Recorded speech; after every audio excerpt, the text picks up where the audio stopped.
A group of psychologists in North Carolina had an idea that they hoped might solve the problem. Oh, this is a young lady who is a teacher now. She's a teacher in Charlotte. Joe Sparling and his team wanted to reach children far younger than had ever been done before. We had a great optimism in the early 70s that we could really make a difference in kids' lives, and that early education was maybe the way to do that.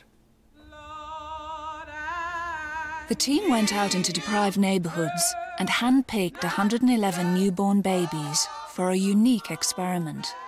They called it the Abecederian Project.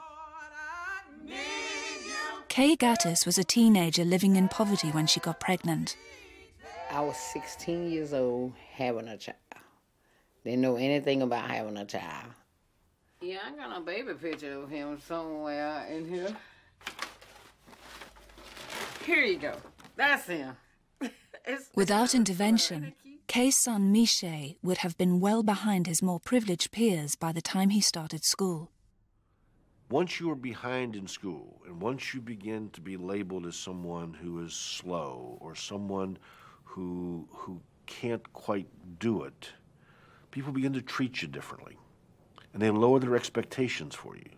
And as that occurs, you see kids begin to have the light go out of their eyes. Craig Ramey and his team believed they could break this vicious circle with science. Miche joined the project when he was 6 weeks old, and Joe Sparling would make sure that his brain was kept busy. The researchers had distilled the latest scientific theories on child development into 200 learning games. You put one in, you put a blue ball in. Oh, you got it out. Look at this. However simple, each game had a hidden agenda. You don't like those all together?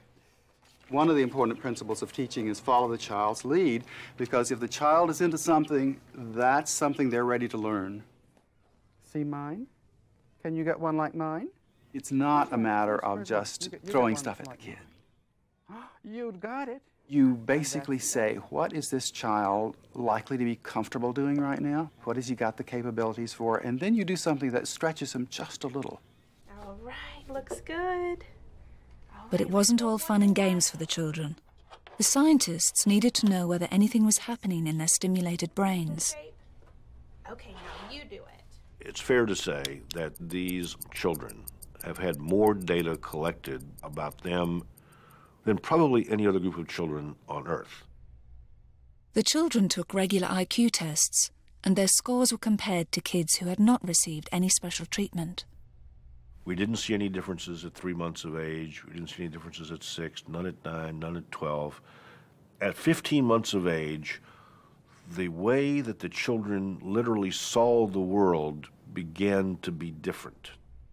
The stimulated children were learning faster, spoke more fluently, and had better IQ scores than their peers.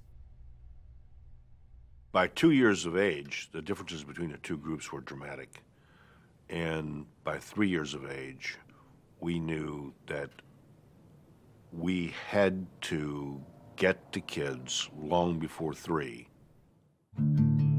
At the age of 5, the children were released into the school system. But wherever they went, they always came back to be tested. And that's when the real surprise hit. They had kept their IQ advantage, achieved higher qualifications, and gained better jobs. Solid proof that early stimulation did have a lasting effect on their lives. We were over the moon. This was meaningful. IQs were never the objective, but they were a way to measure that something was happening. Something was going on in there, and that translates into school achievement, into later life achievement. Miche Gattis is one of many success stories. Very proud of him.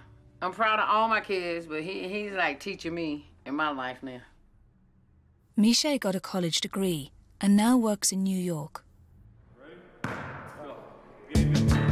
Early intervention had not just boosted the IQ of the children, It had taught them the rules of the learning game. Some of my friends, they call me smart boy, a nerdy boy, this, that, you know. Nah, I'm not, you know, I'm just like you. I just like to learn.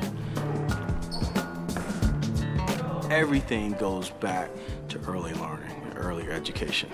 It really does. I mean, I don't care what most people will say, you know, wait till you get into public school, what have you. No, it starts way earlier than that.